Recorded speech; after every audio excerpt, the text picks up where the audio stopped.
بسم اللہ الرحمن الرحیم الحمد للہ رب العالمین والصلاة والسلام علی سید الانبیاء والمرسلین وعلی آلہ واصحابہ اجمعین وعلی کل من تبعہم ودعا بدعوتہم الی یوم الدین۔ قال المصنف رحمہ اللہ وہی اسم وفعل وحرف لأنها اما ان تدل على معنى في نفسها او لا۔ الثاني الحرف والأول إما أن يقترن بأحد الأزمنة الثلاثة أو لا۔ الثاني الاسم والأول الفعل۔ اور وہ یعنی کلمہ اسم ہے، فعل ہے اور حرف ہے، اس لیے کہ وہ یا تو ایسے معنی پر دلالت کرے گا جو اس کی ذات میں ہوں یا دلالت نہیں کرے گا۔ دوسری قسم حرف ہے، اور پہلی قسم کے معنی یا تینوں زمانوں میں سے کسی زمانے کے ساتھ ملے ہوئے ہوں گے یا نہیں۔ دوسری قسم اسم ہے اور پہلی قسم فعل ہے۔ ٹھیک ہے،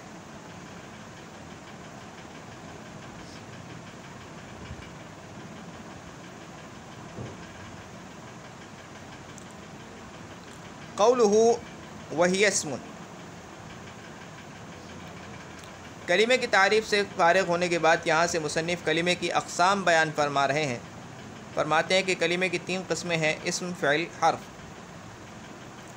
دلیل حصر یہ ہے۔ دلیل حصر کس کو بولتے ہیں؟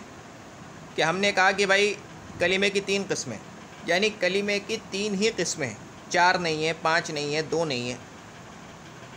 مطلب ہم نے کلمے کی جو قسمیں ہیں اس کو تین کے عدد میں بند کر دیا۔ ٹھیک ہے، یعنی تین قسمیں ہیں، نہ اس سے زیادہ ہیں نہ اس سے کم ہیں۔ تو یہ جو آپ نے حصر کیا ہے یعنی بند کر دیا تین کے اندر کہ تین سے زیادہ نہیں ہو سکتے، یہ جو لاک لگا دیا آپ نے، اس کی کیا دلیل ہے؟ اس کو بولتے ہیں دلیل حصر۔ دلیل حصر یہ ہے کہ کلمہ دو حال سے خالی نہیں، یا تو وہ مستقل معنی پر دلالت کرتا ہوگا یا نہیں۔ مستقل معنی یعنی جو دوسرے کلمے کے ملائے بغیر سمجھ میں آ جائے، جیسے کتاب۔ جب میں نے کتاب بولا تو آپ کو اس لفظ کے معنی سمجھ میں آ گئے، اور اس کے ساتھ کسی دوسرے کلمے کے ملانے کی ضرورت نہیں پڑی اس کے معنی کو سمجھنے کے لیے۔ لیکن اگر میں بولوں سے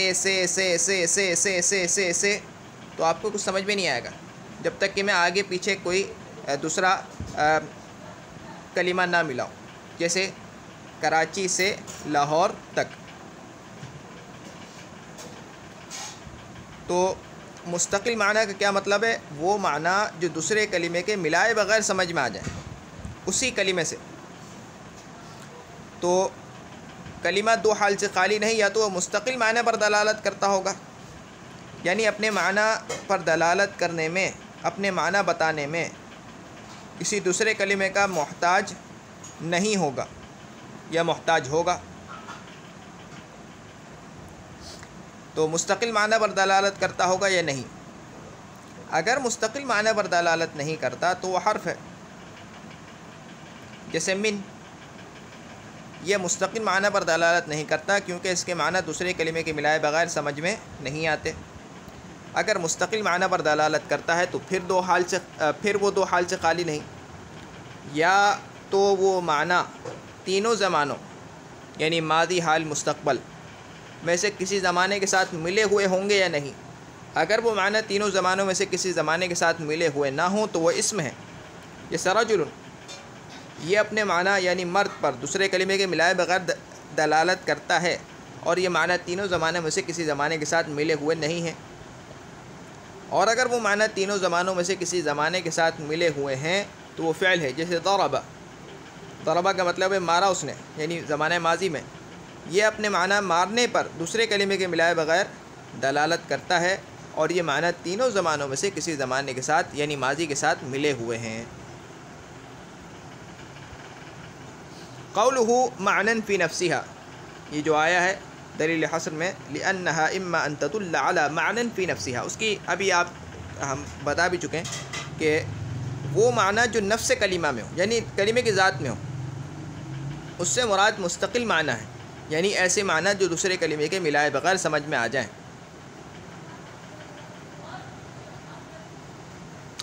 قولہ الثانی الحرف، یہاں ثانی سے مراد وہ کلمہ ہے، بعض لوگوں نے اس سے یہ بھی مراد لیا کہ بھائی وہ معنی جو اسی کلمے سے سمجھ میں آ جائے۔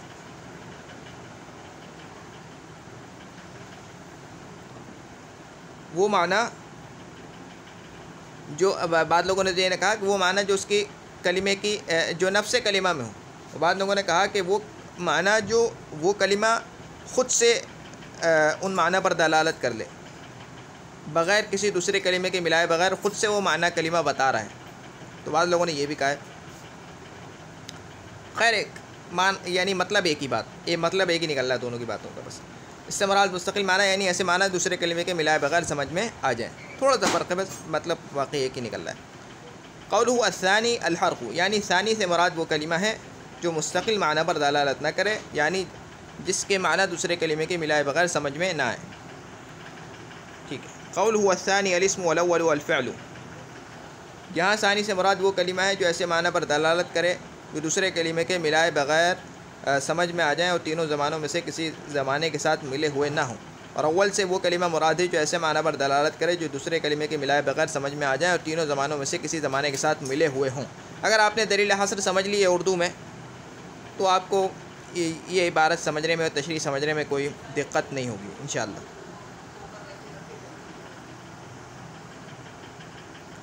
یہ ہے چیز بھائی سمجھنے کی، نوٹ۔ واو حرف عطف کے ذریعے جو تقسیم کی جاتی ہے وہ دو طرح کی ہوتی ہے۔ واو حرف عطف کے ذریعے جو تقسیم کی جاتی ہے وہ دو طرح کی ہوتی ہے، ایک کل کی تقسیم اس کے اجزاء کی طرف، ایک کل کی تقسیم اس کے اجزاء کی طرف، اور دوسری کلی کی تقسیم اس کی جزیات کی طرف۔ دیکھو ایک دیوار جو ہے وہ کن کن چیزوں سے مل کر بنی ہے؟ کئی اینٹیں اور اس کے ساتھ ساتھ ان آپس میں جوڑنے کے لیے گارا چاہیے نا، ان کو آپس میں جوڑنے کے لیے گارا چاہیے، پھر گارے کو بنانے کے لیے جو چیزیں چاہیے، تو یہ سب چیزیں مل کر کے ایک دیوار بن گئی، تو یہ اس کے اجزاء ہیں۔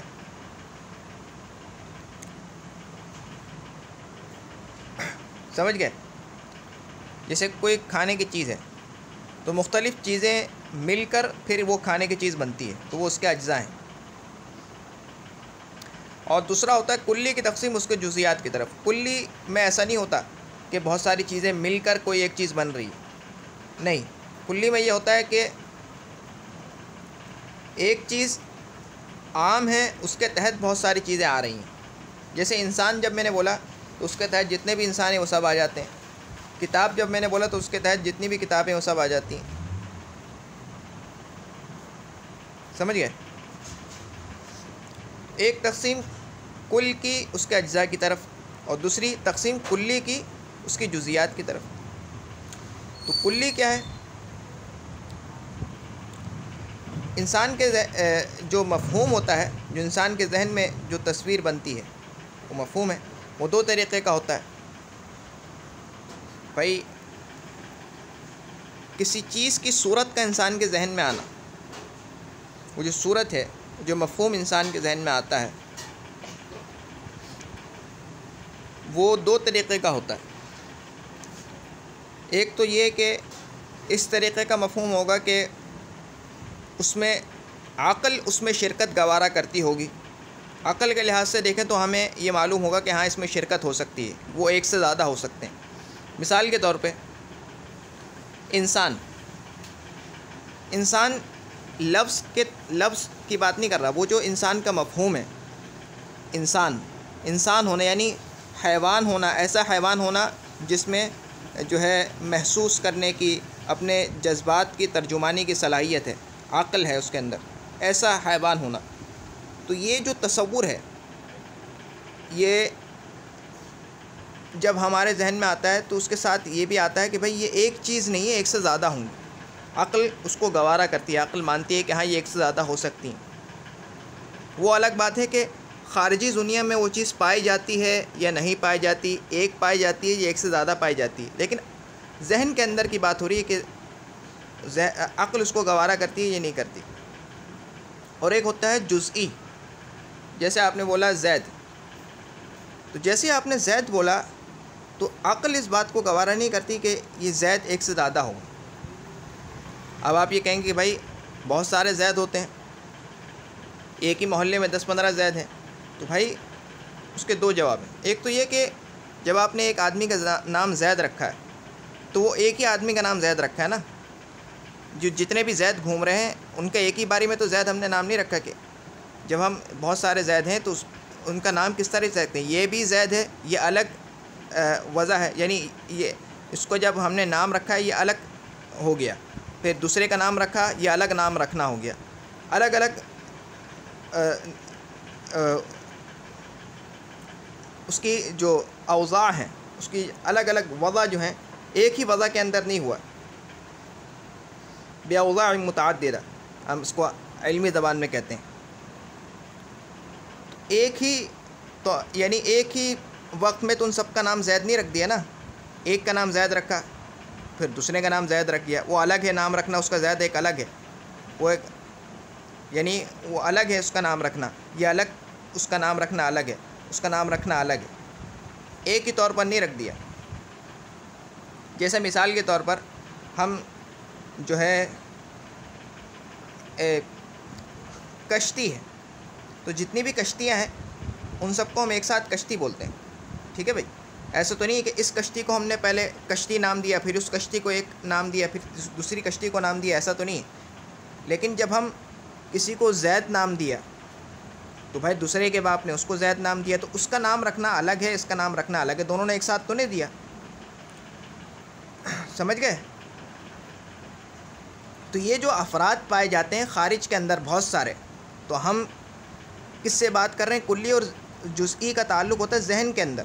یہ جو افراد بہت سارے پائے جا رہے ہیں وہ تو باہر پائے جا رہے ہیں، باہر کی دنیا میں، اور دوسری بات یہ کہ وہ ایک ہی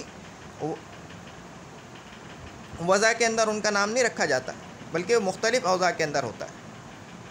اور ایک اور بات میں نے کیا بتائی کہ وہ خارج کے اعتبار سے، ہم تو ذہن کے اعتبار سے بات کریں، جب ہم زید بولیں گے تو یہ ہوگی کہ ہاں زید ایک فرد ہے،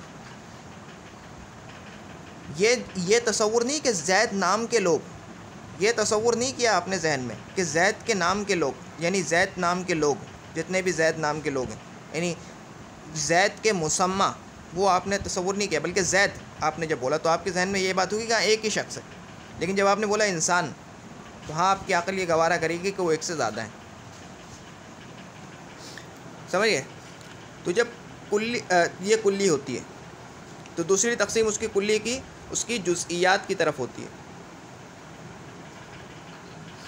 تو انسان کلی ہے، اور جو جتنے بھی انسان ہیں، زید ہے، عمر ہے، بکر ہے، خالد ہے، نسیم ہے، وسیم ہے، جتنے بھی لوگ ہیں اس کی جزئیات ہیں۔ جب واو کے ذریعے کل کی تقسیم اس کے اجزاء کی طرف کی جائے تو وہاں واو اجتماع کے لیے ہوتا ہے۔ کیا مطلب اجتماع کا؟ یعنی اس بات کو بتاتا ہے کہ معطوف اور معطوف علیہ کے مجموعے سے وہ کل تیار ہوا ہے، معطوف علیہ اور معطوف کے مجموعے سے وہ کل تیار ہوا ہے، ان دونوں کے ملنے سے وہ جو کل ہے وہ تیار ہوا ہے۔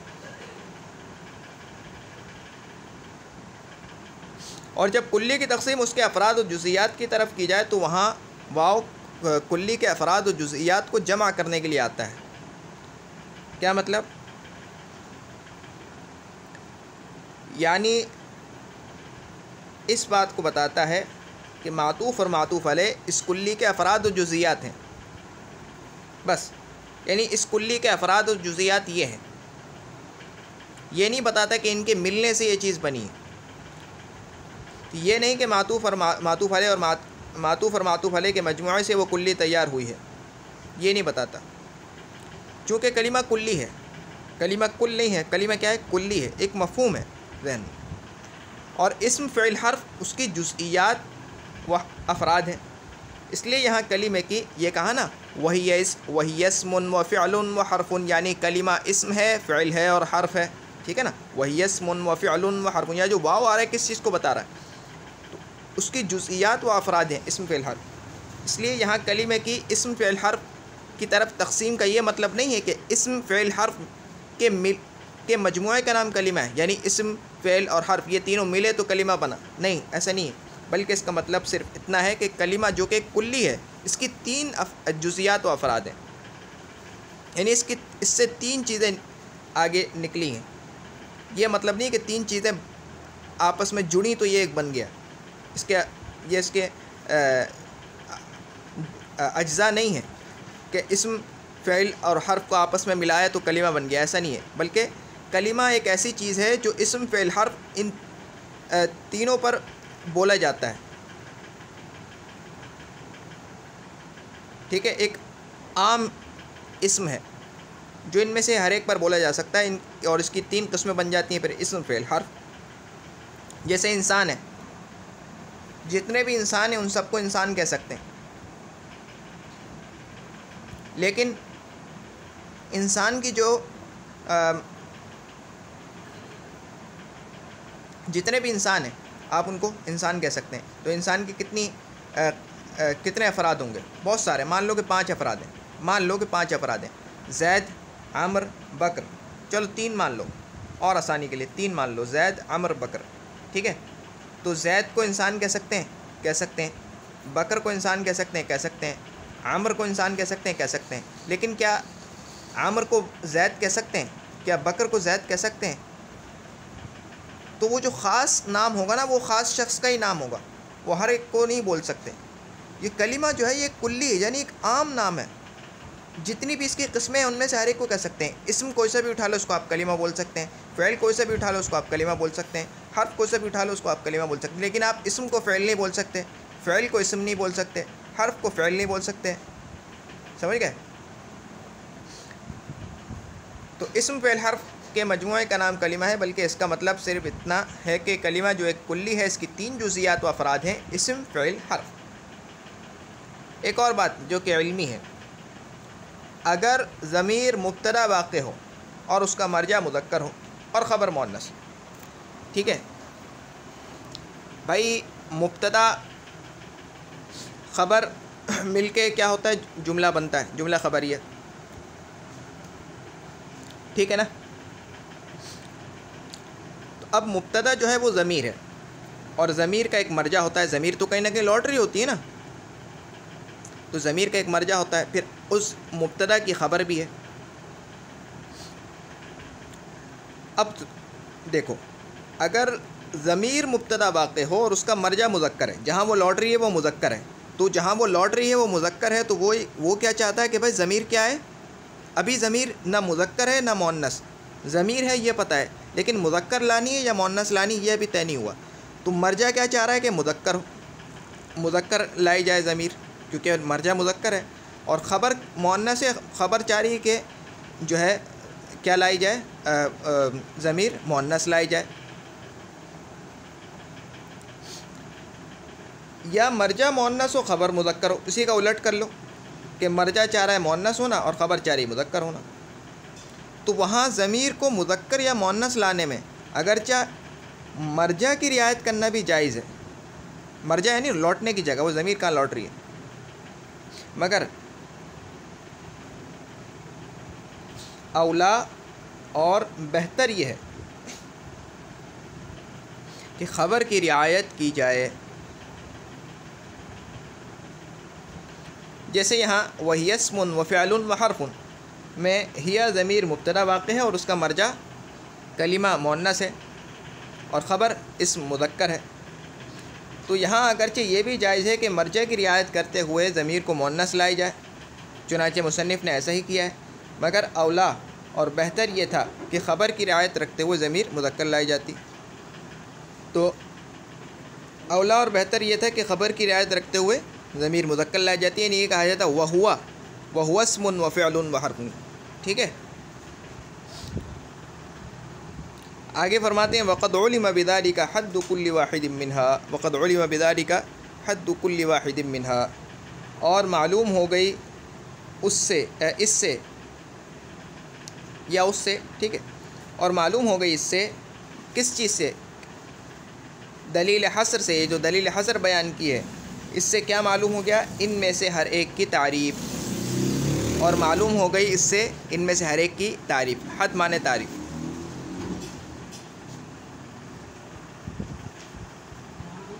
یہاں سے مصنف ان حضرات کو متنبہ کرنا چاہتے ہیں جو بلا متنبہ کیے مذکورہ دلیل حصر سے اسم فعل حرف کی تعریف نہیں سمجھ سکتے، کیونکہ کچھ طلبہ اعلیٰ ہوتے ہیں، کچھ ادنا اور کچھ متوسط. اعلیٰ طلبہ تو دلیل حصر ہی سے اسم فعل حرف کی تعریفات آسانی سے سمجھ جائیں گے، مگر متوسط اور ادنا طلبہ کے لیے دلیل حصر کافی نہیں، بلکہ متوسط طلبہ کے لیے اس طرف متوجہ کرنے کی ضرورت ہے، جبکہ ادنا طلبہ کے لیے صراحت کے ساتھ